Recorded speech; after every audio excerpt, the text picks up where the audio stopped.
Hey there, we're going to be tapping into some beautiful energy here using the Obsidian Veil deck. Beautiful deck. Okay, so if you're looking for some insight, some clarity for your highest and greatest good, then stick around. We're going to get some good advice. Wow. In letting go, we can soar among the stars.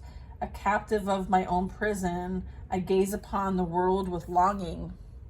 Let me see how this might play out in our reading today. All right, I'm going to keep shuffling. Okay, we're surrounded in divine love, and so it is, and so it will be. Ask your higher self if this is for you or not. All right, here we go. Let's see, what is the advice at this time for those that have stayed and are tuned in?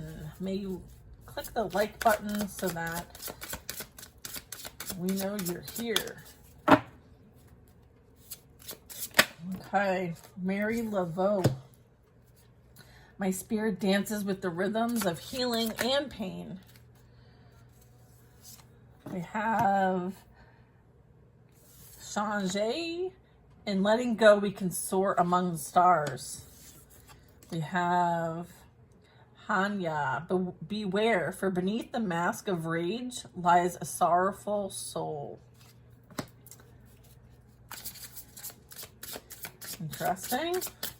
We'll get more info on that. Let's get 3 more. Okay, we have Themis. We have the, or is that Themis? Yeah, Themis. Fairness prevails when truth is upheld. I wield the scales. Lady Justice of impartiality. So being unbiased, being objective, seeing things from different perspectives before making a decision or a choice. Beware our bewitching song, for within it lies the perilous power of empty promises. Wow, sirens. One more. And then I have the Virgin Mary. My divine light shines to guide all towards love, forgiveness, and eternal hope. And then bottom of the deck energy is Elizabeth the First. I may have the body of a feeble woman, but I have the heart and stomach of a king. Yeah. All right, interesting. There's a lot of different energy here. So I know that there's going to be more to this. So let's dive in. I love this. Love, love, love. So I love that this book has such amazing representation across the board of all kinds of beautiful energy. The fact that the first one that came out was Marie Laveau. I mean, come on now. Let's get that. 111, okay, is the page number she's on. 111. Jeez. She's known as the Voodoo Queen and was a powerful spiritual leader who played a significant role in the cultural and religious traditions in New Orleans. Known for her compassion and assistance to the less fortunate, she conducted rituals, provided guidance, and offered healing to those seeking her aid. But light always attracts the darkness, and so Marie also explored the dark arts, including casting curses and necromancy. Her malevolent practices contributed to the fears and superstitions associated with voodoo and further fueled the perception of her as a dangerous force. So I want to pause for a second because I feel like collectively this has also been our experience, whether it's this lifetime or another, through ancestral patterns. There is this persecution and like witch wound. Okay, so I feel like this is calling that out because maybe there are differences in beliefs and systems that are currently either happening now or have happened. Regardless of the timing, I feel like this is kind of a confirmation for those who feel like they've been bullied, misjudged, or even persecuted for something that is simply a belief system for them. So, she dances between the realms of the shadow and the light, reminding us that the dark arts always comes with a price. She serves as a cautionary reminder that wishing harm onto others, even in moments of anger or hurt, can have a profound impact on your own life's experiences. The wheel of karma is ever turning, and what you send out into the world ultimately finds its way back to you. Dark magic is a double-edged sword that demands respect and responsibility. It warns against the temptation to use power for selfish or harmful purposes. It is crucial to approach the practice of dark magic with integrity, understanding the consequences of your actions and ensuring they align with your highest intentions.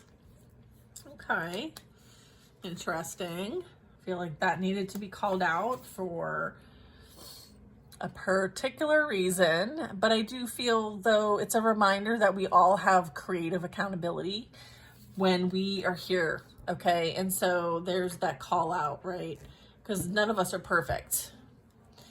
So the next one we're going to talk about is Celestial Reflection, okay? And this is Change, okay? And so, or I feel like that's the name, but I could be mispronouncing, and if that's the case, I'm sorry. Once a beloved woman who lived on Earth, when her husband, Huji, shot down 9 sons, he was rewarded with an elixir of immortality.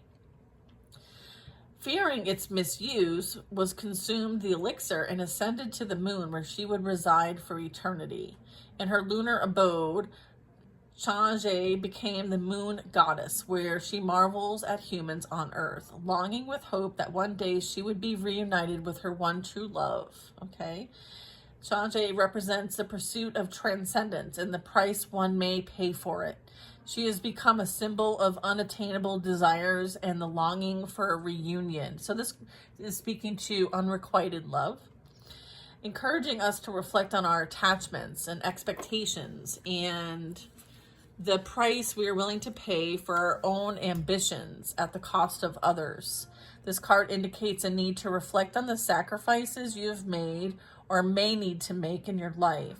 Connect with the passions that reside within your heart and your soul. Embrace your desires as valid and important aspects of your being. Allow them to guide you towards fulfillment and your purpose. She is the moon goddess after all, so tap into your feelings and find harmony between pursuing your dreams and accepting what is. There you go. Wow, the next one is Beware, for beneath the mask of rage lies a sorrowful tale. Hanya.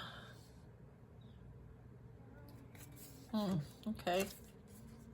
I'm fascinated. I am fascinated. Like, I could just eat this up all day. All right, let's get into it. The inner torment. Oh, interesting. Okay. Hanyan was once a beautiful woman who fell deeply in love with a man. However, consumed by jealousy and resentment, she allowed her emotions to transform her into a malevolent being. As the story goes, her obsession and betrayal led to her metamorphosis into a Hanya, a demonic and vengeful entity. In her new form, Hanya represents the torment of lost love and the destructive power of uncontrolled emotions. She is often depicted with a horned mask, sharp fangs, and a twisted expression that reflects her inner suffering. Hanya's tale is a cautionary reminder of the consequences of unchecked jealousy, anger, and obsession. The story of Hanya inspires us to confront our own inner torment and recognize the consequences of unchecked negative emotions. It serves as a reminder that these emotions, if left unaddressed, can lead to our own undoing. Explore the depths of your own emotions, shine a light on them, understand their origins, and seek ways to transform them into healthier expressions. Only you have the power to release old patterns of jealousy, anger, or obsession that no longer serve you. This card empowers you to cultivate new, healthier ways of relating to yourself and others. In doing so, you may develop a greater sense of empathy and compassion, fostering healthier relationships and a more harmonious inner landscape. So this is really talking to the collective energy where there is this obsession, there is this inner torment, this pain and suffering that has been projected for eons. But I feel like this is also speaking to those that we have dealt with most recently. And again, it speaks to, you know, those that have been coming after the collective with malevolent intentions. And it's a form of warning that they're being held accountable for their own actions, and considering that they are consumed by jealousy and resentment that have allowed their emotions to transform themselves. Okay. And so, you know, there is this torment of lost love and this destructive power.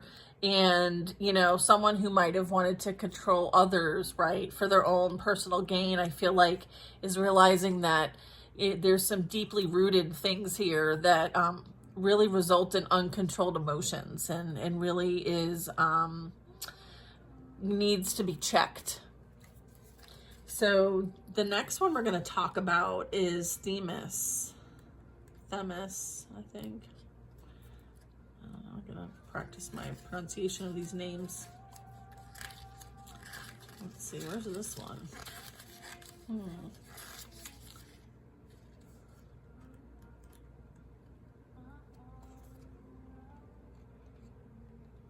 Fascinating. Where are you? Found you. Okay, so this is about sacred justice. Themis is a mythological figure from ancient Greece, associated with divine law, order, and justice. Renowned for her impartiality and commitment to justice, she presides over court, ensuring fairness and adherence to the laws of the gods. She symbolizes the cosmic order that upholds the balance between right and wrong, rewarding the righteous and punishment of the unjust. Her story highlights the importance of upholding moral values, following the laws of nature, and seeking justice for all. Themis' history reminds us that justice is not always straightforward or easily achieved. It highlights the complexity and challenges involved in making fair and balanced decisions. Okay, so there's this reflect on biases, prejudices, or imbalances in our moral compass. It encourages us to question our own beliefs and actions, to strive for being objective, and to seek harmony with ourselves and our interactions with other people. Drawing this card suggests that you may be facing conflicting choices or situations in your life. There may be areas in your life that requires some recalibration and realignment. So situations of legal matters, okay, there could be this playing out in the collective as a result of malevolency. It prompts you to find a middle ground and honor multiple perspectives and make decisions that promote harmony, balance, and justice. Okay, so justice, karmic justice is playing out here. Okay, so, you know, maybe there's a bit of reflection needed as to how that might be playing out in your life. Or maybe examples of it from the past that you've experienced as a result of decisions you've made or actions taken that required you to kind of go back within and like learn something that you needed to learn from a difficult situation. Okay, it's over here. Yeah, we're gonna go into the siren. Okay, so oftentimes the empty chant. In ancient mythology, sirens were mythical creatures who lured the sailors with their mesmerizing voices and songs, leading them to their doom. The sirens were known for their irresistible charm and seductive power. So this would be like the Jezebel spirit. Their enhancing beings would sing their haunting melodies, drawing sailors towards treacherous waters and dangerous rocks, causing ships to crash and sink. The siren's story embodies the dichotomy of illusionary allure and auto-destruction. They represent tempting offers that can lead us down a destructive path if we're not mindful. Examine your impulses and be aware of the seductive influences that may cloud your judgment. The sirens signify the need for caution and self-reflection, prompting us to examine the areas of our lives where we may be easily swayed or seduced by external influences. Listen to your inner voice to discern between genuine opportunities and empty promises, and to resist the allure of instant gratification that may have long-term negative consequences. Focus on substance rather than surface level allure. By remaining grounded in reality, you can avoid being swayed by empty promises. Wow. Okay, so all of us, I'm sure, have had the experience of being swayed by our instant gratification type impulses. So I feel like that just confirms kind of a bit of the earthly desires and how our ego can foster a bit of, learning difficult lessons as a result of, seeking personal gratification. So the next card out is the Virgin Mary, and this is Sacred Grace. The Virgin Mary holds a significant place in Christian tradition and is revered for her purity, humility, and unwavering faith. According to the Gospels, Mary was visited by Archangel Gabriel, who announced that she would conceive a child by the Holy Spirit. Despite the challenges and social implications, Mary accepted her role as a mother. She surrendered and devoted the rest of her life to a higher purpose, leaving her agency in the hands of others. A story of devotion, strength, and surrender to a higher purpose. She is considered a model of compassion, maternal love, and spiritual grace.